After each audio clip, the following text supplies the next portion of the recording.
Planet Earth, 10,000 years ago.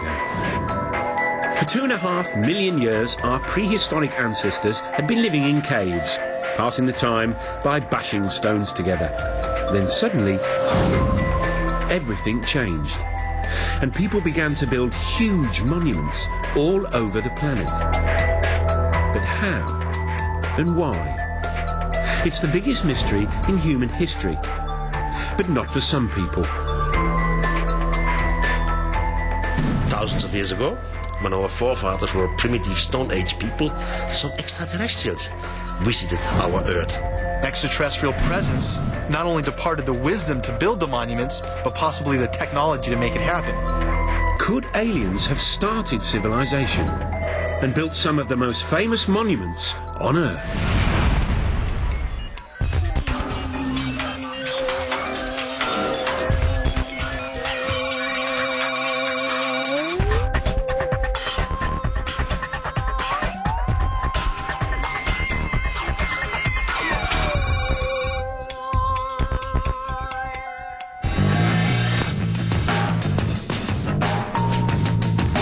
All over the Earth, there are giant stone monuments.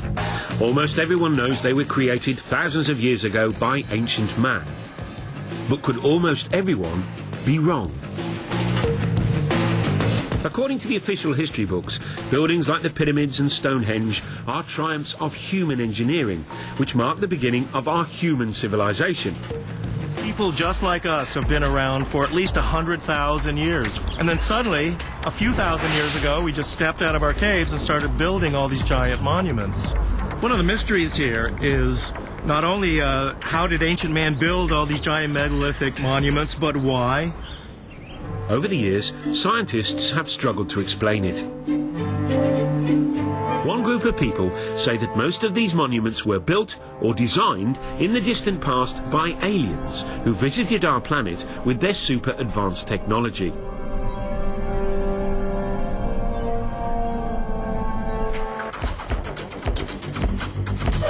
One believer is Jason Martell. He lives in California and runs a dating agency. But in his spare time, he's been grappling with the biggest archaeological mystery of our time. And he says he solved it. Man could have had the ability to physically stack those large blocks in Egypt and build that, 100,000 men. But the knowledge to do it had to come from somewhere else. There had to be some type of intervention, and that's why I look towards the ancient astronaut theory. Ancient astronauts from somewhere else came here and influenced our society. Jason and other believers say this idea would explain some baffling questions about ancient monuments. Take Stonehenge. How did Bronze Age Britons drag these 5-ton stones over 170 miles? And then there's the biggest controversy of all, the Pyramids of Giza. The biggest one is made from 2.5 million blocks of stone. It was built in just 20 years and is lined up exactly with the North Pole, less than 1/10 of a degree out. According to the experts, the answer is simple. The ancient Egyptians were just terribly clever, worked very fast and very hard. And they created a whole tourist industry in only a few decades. But that doesn't convince the likes of Jason Martell. Many of the ancient sites around the world display a type of brilliance that we don't attribute to ancient man. If ancient man is living in clay huts and using stone tools, they're not going to have the advanced mathematics and geometry to lay out some of the sites that we have today. How did ancient man build things like Stonehenge? How did they get the Giza pyramids to line almost 1/10 off a degree to actual north? In 1968, Eric von Daniken achieved international notoriety when he published a controversial theory which said that alien astronauts had visited Earth in our ancient past. Thousands of years ago, when our forefathers were still Stone Age people, some extraterrestrials arrived. People are attracted to Eric's theories, I think, because there are genuinely unexplained mysteries of the past. And we really don't have all of the answers to why mankind, supposedly a primitive mankind, would go through the tremendous effort to build many of these giant monuments. Eric von Daniken's definitely been one of the pivotal people that I've looked to grab onto the coattails of his information and really start to look at this information in a new light. This 2,000-year-old pottery jar, for example. It was discovered in Baghdad in 1938. Inside it were copper and iron rods, similar to a modern battery. Back in California, Jason Martell has built his very own replica.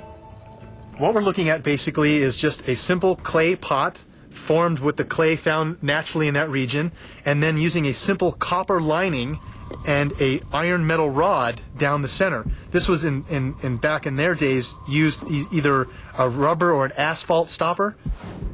Jason fills the pot with an acid solution, vinegar.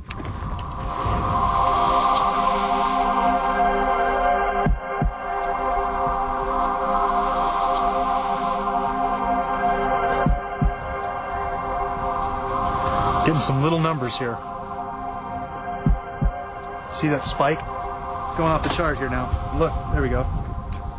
See that? Generating 4 volts right there.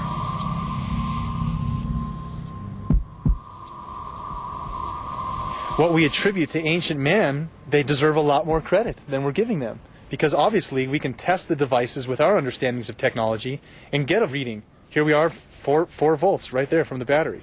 So obviously they were able to make this happen. What were they using it for? Very possibly electricity.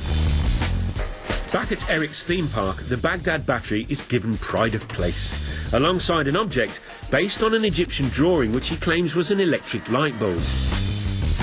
Eric is convinced the ancient Egyptians used electricity to light up the dark passages in their pyramids. A place called Planet X. Jason Martell is convinced aliens are from there. He says that the ancient Sumerians from Iraq believed in a 10th planet in our solar system, which modern science hasn't yet discovered. Sumerians, he says, believed that's where their gods, the Anunnaki, hung out. Again, the Anunnaki are the beings supposedly that come from Planet X, another planet within our solar system that modern science is currently trying to look for. That planet does exist. It's possible we have ancestors living on that planet. My job there was to examine pictures as they were coming in of the surface of Mars in regions that we thought would be safe for the spacecraft to land. There was a small group of people who felt that this was an example of an alien construction, that there was life on Mars, or there had been life on Mars. NASA promptly issued a denial, which for believers was obviously proof of a monumental cover-up. You know, the interesting thing about NASA's track record, NASA, National Aeronautics Space Association, could also stand for never a straight answer. In its inception in 1959 or so, NASA consulted a big think tank called the Brookings Institute, which advised NASA, if you ever find extraterrestrials, these things need to be handled cautiously. For one, society in general and religious institutions aren't quite ready to accept an extraterrestrial presence. Pyramids on Mars were spooky enough, but then things got really out of hand when NASA released another batch of photographs from the plain of Sidonia. And near the pyramid shapes was something else. A rocky outcrop that some people felt had an eerie resemblance to something familiar. Something that ancient astronaut believers have long connected with aliens. Yep, that other famous tourist site in Egypt. Very interestingly enough, NASA first took an image of the face on Mars and they labeled it head. And this photograph was quickly dismissed by NASA as a trick of light and shadow. It's not really a face on Mars, it's just a lighting angle difference.